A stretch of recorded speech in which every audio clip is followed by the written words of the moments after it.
The 1985 film Silver Bullet, I do like this one. Despite the fact it could have been a little bit better, this is still an enjoyable werewolf movie.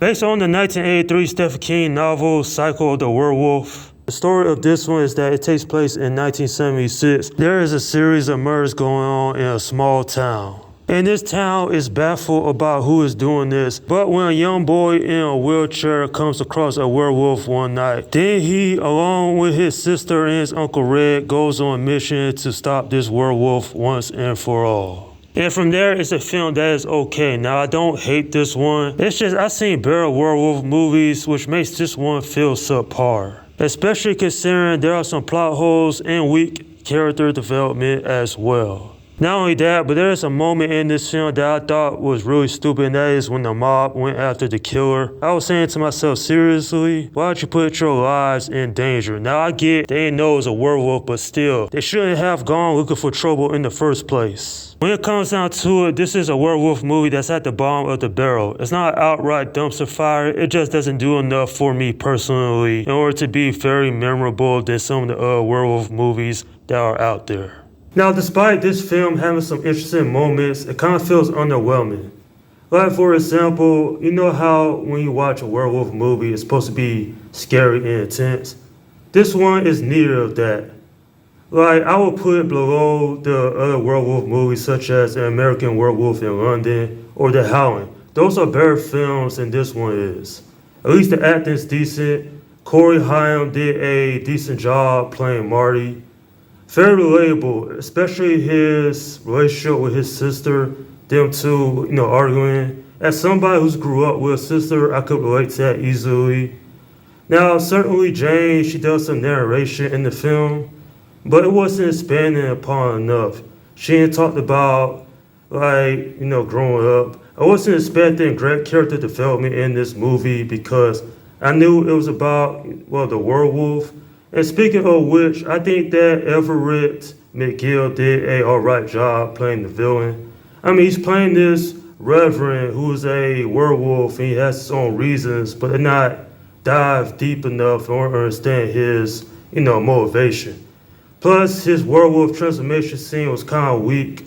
And not just that, it just didn't stand out. Uncle Red, played by Gary Busey, he does an alright job. It's just his character doesn't do much. He shows up, he gets drunk, and then he doesn't believe his nephew that, there's a werewolf going around causing mayhem. In fact, near the end of the film, he's not even the one to kill the werewolf. And I'm saying to myself, I get that he was there for a reason, for story purposes, but I would really appreciate if the writers had gave that character a little bit more to do. Is this a terrible werewolf film? No. It's enjoyable to some degree. And, for a film that's a little over 90 minutes, it does have some moments that really, stands out. But as a standalone horror film from Stephen King, and speaking of which, this is the only movie to date I have seen from him that he's written the script. Maybe I'll check out his other work someday, but I felt like there wasn't a whole lot of, great, moments in this film. Like, this is a movie that has some moments that could have been improved upon.